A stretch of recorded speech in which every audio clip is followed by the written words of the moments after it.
spent in a miserable way.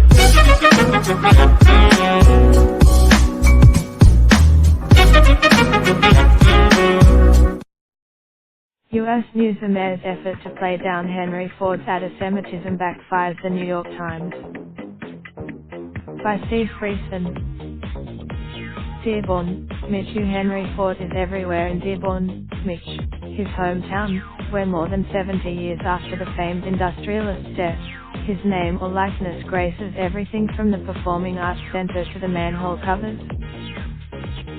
But Bill McGraw, editor of a local quarterly journal published by the city's Historical Commission, felt that residents could stand to learn more about the unflattering side of the man who founded Ford Motor Company and pioneered assembly line production in his factory.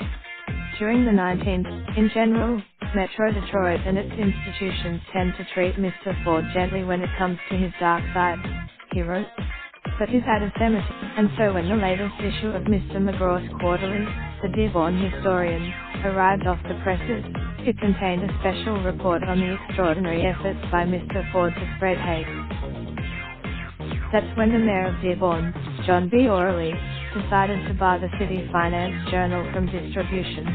Mr. Orley said that given Dearborn's ethnic diversity now it is about 1/3 Arab American, it was irresponsible to present Mr. Ford's offensive opinions.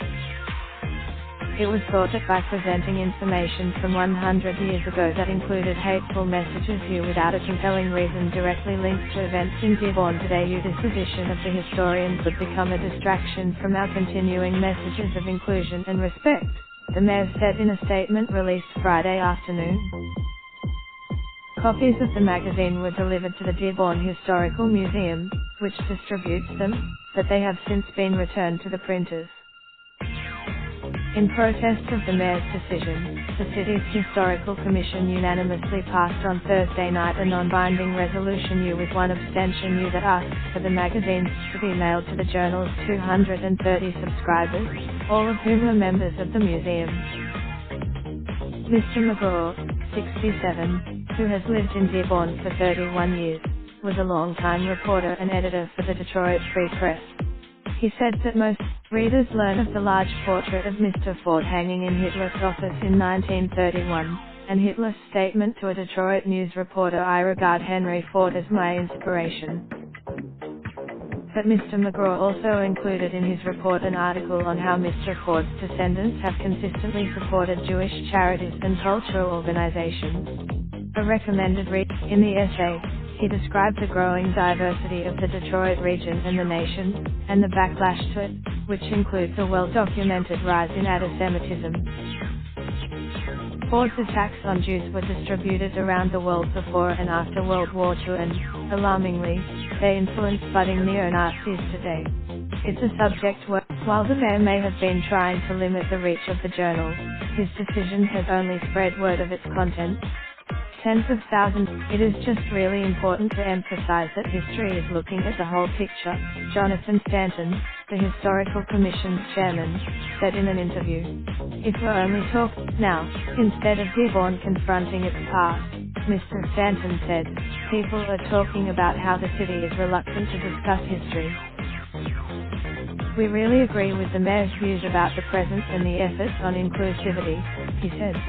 Everyone on the at lunch at the Alamy restaurant in a part of Dearborn renowned for its Middle Eastern eateries, Kareem Ali, 22, said young people in Dearborn rarely associated the city with Mr. Ford as much as they did with its fast-growing Arab American and Muslim population.